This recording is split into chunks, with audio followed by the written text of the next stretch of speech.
Anse, good afternoon. I'm Chris Nachkate. Welcome to APTN National News Daytime. We begin in Ottawa, where Parliament is expected to vote on the federal budget today. The Liberals are just a couple seats shy of a majority government, meaning they will need some support from opposition parties to survive the confidence vote or face an election. The former leader of the NDP says that party is a wild card right now, but he says to also keep an eye on other players who could play a deciding role in the budget vote, including Green Party leader Elizabeth May. A Métis flag was raised on Sunday morning at Toronto's Nathan Phillips Square to honor the contributions of Louis Riel and the Métis people in the development of Canada. Throughout his life, Louis Riel struggled for social justice. He fought to defend Métis rights and identity. November 16th marked the 140th anniversary of the execution of Louis Riel, a celebrated Métis figure in Canadian history. His leadership during the 1885 Northwest resistance and advocacy for Métis rights and culture holds much significance for the province of Manitoba. Riel also helped form a provisional government, paving the way for Manitoba's entry into Confederation. The Ontario Provincial Police have arrested two people believed to be connected in the death of an Indigenous man who went missing in Canora last October. And a petition with hundreds of signatures states one of the accused is employed at a local school. Here's an update. In a petition on change.org that now has 911 signatures, it states that one of the accused is employed at a local school as a vice principal. It is calling for the person's removal, adding that she is embroiled in a troubling situation that compromises the very standards she is expected to uphold. According to the OPP on October 26th, 21-year-old Mikai Pelly from the Grassy Narrows First Nation was reported missing and last seen in Canora 2 weeks earlier. On November 3rd, Pelly was confirmed to be deceased. 24-year-old Terrence Cherry has since been charged with first-degree murder and indignity to a body. 43-year-old Una Cherry, Terrence's mother, has also been charged with accessory after the fact to murder. Both suspects are from Canora, and their first court appearance will be on December 4th. The OPP says they remain committed in locating Pelly's remains and are working with the Pelly family and both the Grassy Narrows and Washagamis Bay First Nation. The only university north of 60 says it's parted ways with its president, though details about the departure are scarce. Yukon University said in a statement Thursday that its Board of Governors and Dr. Leslie Brown agreed she would end her term as President and Vice Chancellor effective immediately. Brown was appointed to the role in 2021 after serving as Provost and Vice President Academic of Mount Royal University in Calgary. Yukon University thanked Brown for her leadership and noted her contributions towards advancing reconciliation and strengthening the school's identity in the North. The board has since appointed Dr. Sheila Rolls as an interim president and vice chancellor. The university says it won't be providing further comment due to confidentiality reasons. The Moose Cree First Nations Child and Family Well-Being Program in Ontario is celebrating its first anniversary with the grand opening of a new home for young adults. The home will allow residents to get the support and training they need. CTV's Lydia Chubak reports. Nestled on 38 acres of forest in a peaceful corner of Timmins is this estate log home. A year ago, Agnico Eagle helped Moose Cree First Nations Child and Family Well-Being Program buy the property. The plan is to fill a gap for young adults who have aged out of the child welfare system who want to pursue careers. The objective is to go back to school, a trade or something along that line, and attain their goal. We'll have a caretaker in here, or a couple of caretakers, and they'll be here to support the youth with whatever needs they have out there. Agnico Eagle says its contribution was a little over $1 million. The company sees it as an investment in the young adults between the ages of 23 and 26 who will be living here. Keeping the wealth here in Northern Ontario, right, which is very important to us and to the communities here. So if people stay here, if people are from here, the benefits are going to stay here. To get this property speaks volumes on the type of agreement that we have with Agnico. I think it goes a long way, and that's the type of, it's a good relationship that should be other resource companies should look at. The home is now officially open and will be ready to welcome 6 residents starting in September.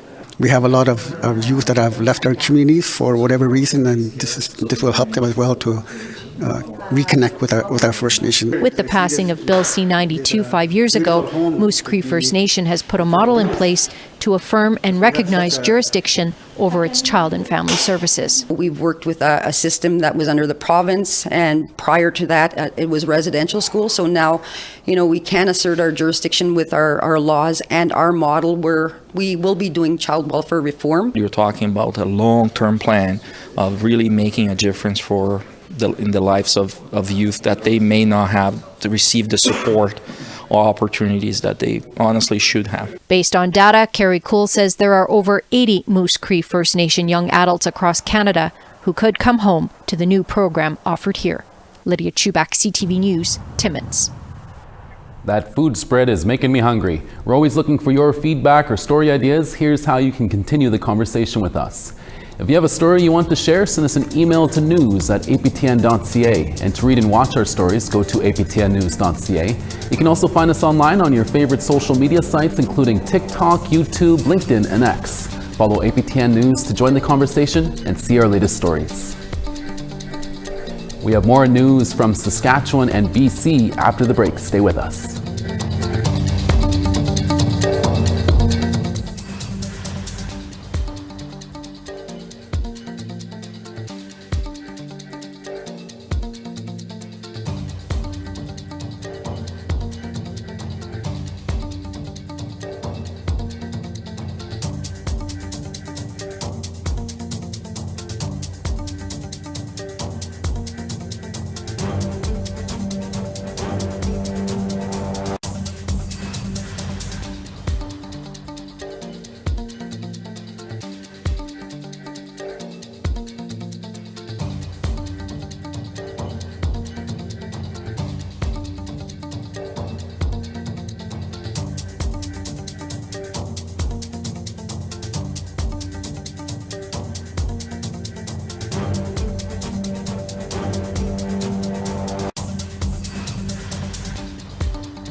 Welcome back. The 4th annual Indigenous Partnership Success Showcase was recently held in Vancouver last week. The event brings together hundreds of business and Indigenous leaders from across Canada for a one-day event they say is aimed at building partnerships, relationships, and strengthening reconciliation. The keynote speaker included Southern Chiefs Organization's Grand Chief Jerry Daniels. Malcolm McPherson is chairperson for the summit. What I'm really interested to see, and this has been spoken about today, is how we engage the private sector, right? Now that the government has its role, right, sets the mandate, sort of sets the compass for the country, and now it's time for the private sector to do what it does best, which is use capital efficiently to grow the economy, stimulate the economy. We'll use the analogy of the proverbial canoe, right? And row in the same direction for Canada's benefit. A large show home in Delta, BC, slated for demolition, will instead provide a valuable community amenity for a remote BC First Nation. CTV's Ben Milger reports. This 2,500 square foot home will soon embark on a journey north up the BC coast for a new beginning in Alert Bay on the Numgis First Nation. It's an innovative approach that meets our urgent needs while also eliminating many of the barriers that come with new construction. Some of those barriers include the cost of materials and transporting those materials and tradespeople to the remote First Nation off the northeast coast of Vancouver Island. The cost of relocating the house, which will make the journey by barge, will be covered by developer Bosa Properties. We're repurposing a building that currently doesn't have a productive use. We're eliminating waste from a landfill, and we're providing a community need for the Namgi Nations. The First Nation plans to convert the house for use as office space for its lands and infrastructure team. These are our staff members who are doing the day-to-day work, maintaining the community, supporting members, and also laying the groundwork for future growth. The project is a partnership with Renewal Development, which repurposes homes that still have life in them and helps coordinate transportation to remote communities. The company recently moved 10 houses slated for demolition in Port Moody to the Shishal Nation on the Sunshine Coast, where community members now call them home. It also helped transport the old yellow schoolhouse from Kits to the Capilano Reserve, where it serves as a language nest for the community's youngest members. The partnerships and the friendships and the allyship that exists around this group right here is helping to move us to find solutions to some seemingly complex problems. Each year in Metro Vancouver, nearly 3,000 buildings are demolished. This group hopes to save many more of them to turn into community amenities. Ben Milger, CTV News, Delta.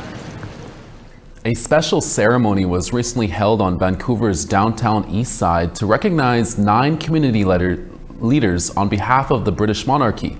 APTN Sina House was there and brings us this story.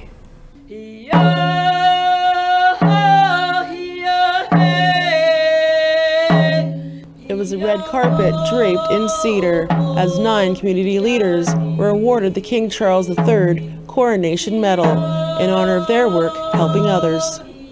Bernie Williams and Gladys Raddick co-founded the Walk for Tears. Along with other family members who have lost loved ones or have gone missing, they've walked across Canada 7 times to raise public awareness about the murdered and missing. They had mixed emotions in accepting the Coronation medals. I had lots of hesitation on this, just mixed feelings, still do, but I spoke with the elders and they just said, accept it. Gladys, how are you feeling about this medal you received today? It's a piece of metal.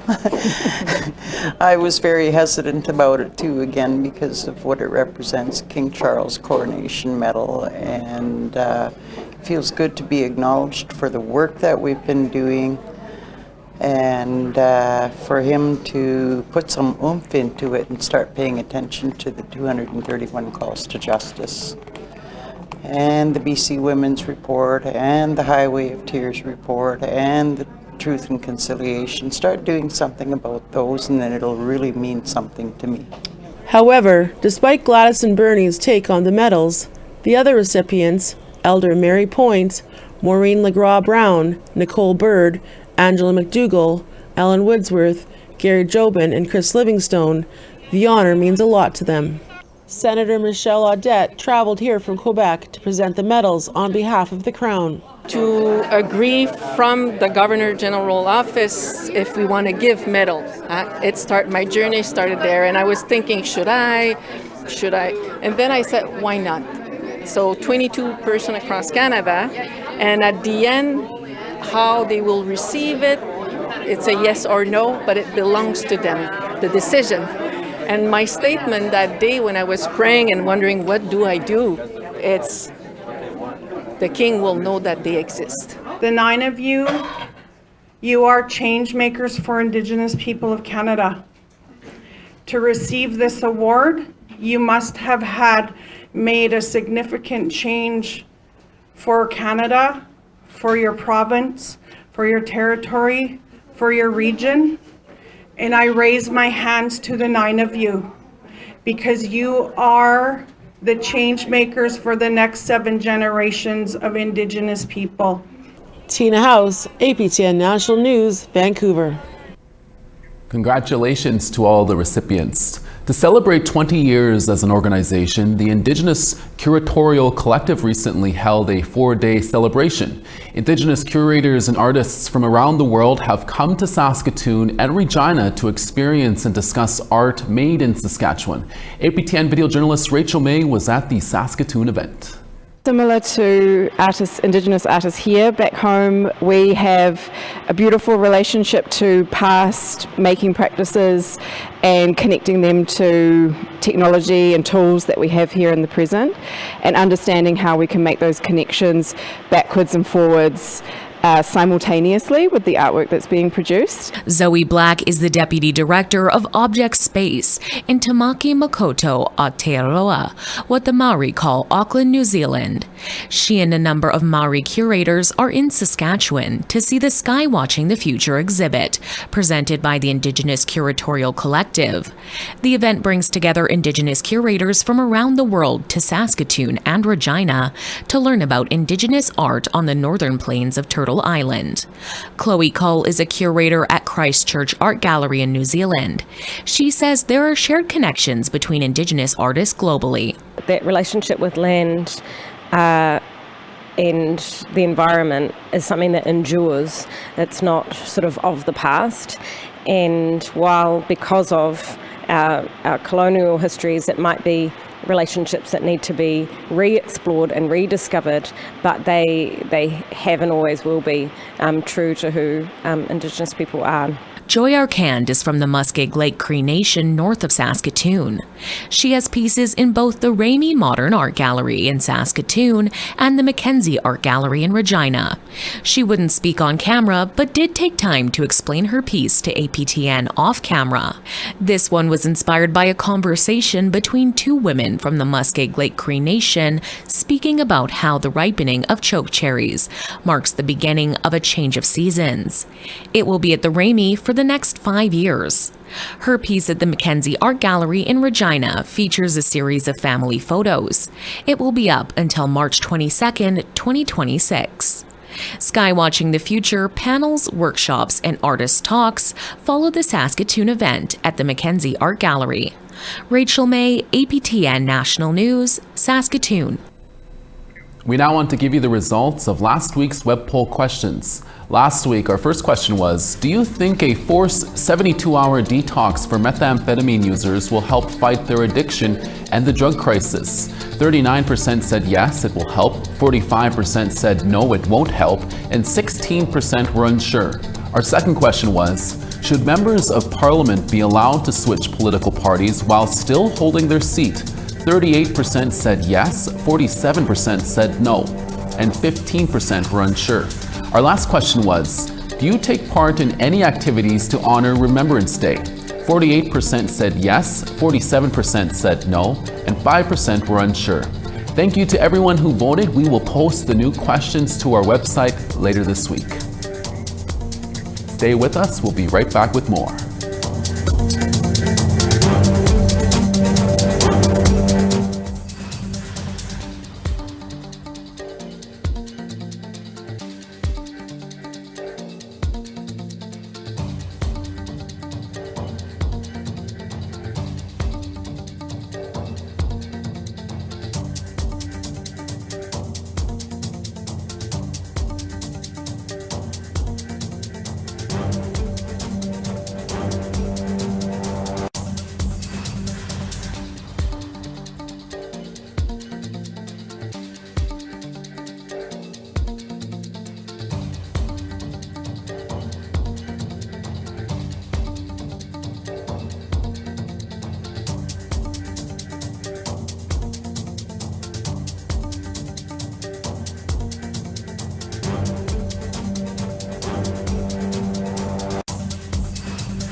Thanks for staying with us. St. John's 10 in showers, Charlottetown 2.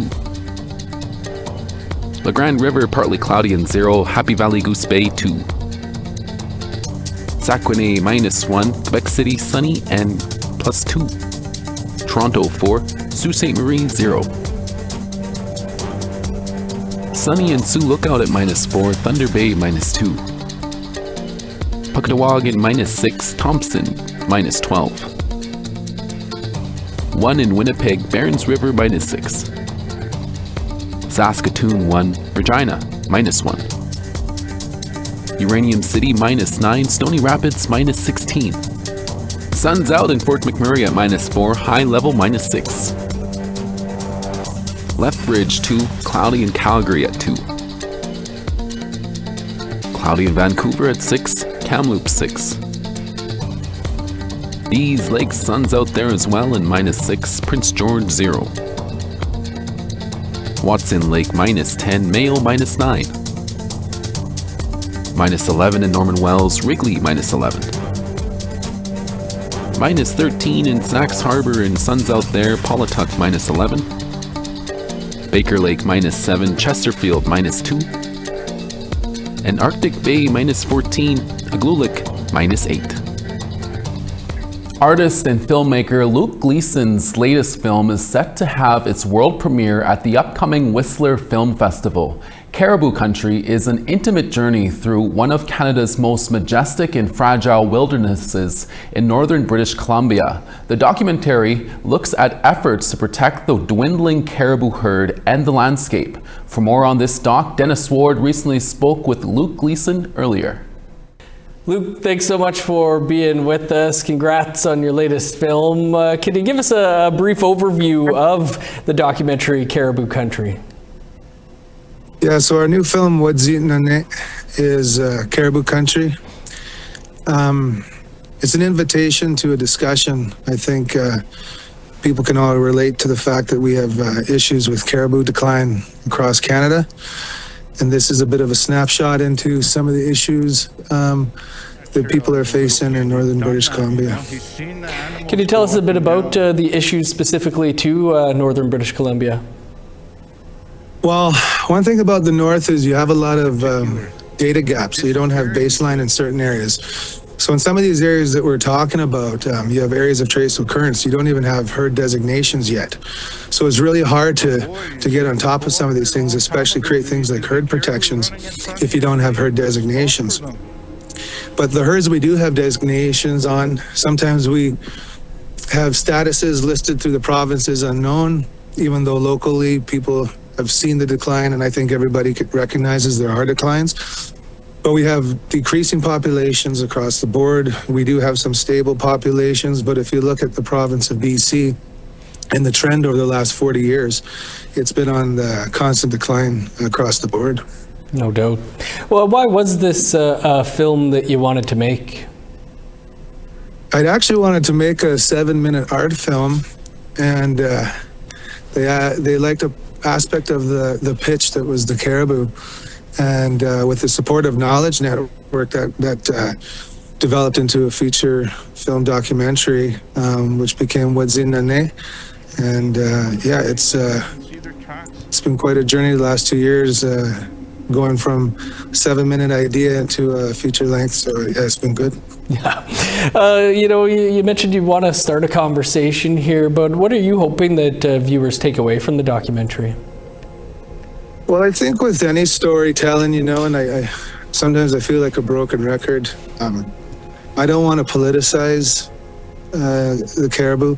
I want the story to tell itself.